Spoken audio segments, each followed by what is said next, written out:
ஏன்பா இன்னும் அப்பா மேலே கோவம் போலையா? மா, என் ஃப்ரெண்ட்ஸ் எல்லாருமே ஃபோன் வச்சுருக்காங்க.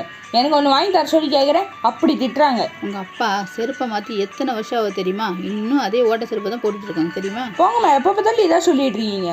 இது உனக்கு புரியுற மாதிரி நான் சொல்கிறேன்.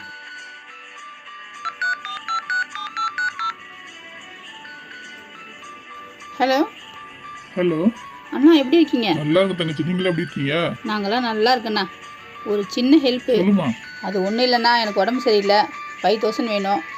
2 days ஜிபே பண்ணிடுறேண்ணா. அப்படியா? கொஞ்சம் ஹெல்ப் பண்ணுங்கண்ணா. காசு என்கிட்ட எங்கம்மா இருக்கு? நானே 10 காசு வட்டிக்கு வாங்கி தான் போய் ஓட்டிட்டு இருக்கேன். சரிண்ணா, வைக்கட்டுமா? சரிம்மா.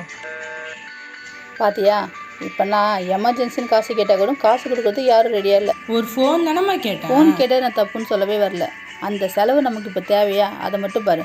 ஒரு பொருள் நீ கேட்டீங்கன்னா என்னை விட உங்கள் அப்பா தான் உனக்கு வாங்கி தரணும்னு ஆசைப்படுவார். அவர்கிட்ட போய் சண்டை போட்டுட்ருக்க. சாரிம்மா. ஒரு தகப்பனோட தவிப்பு நீ தகப்பனாக்குள்ளே தெரியும் உனக்கு.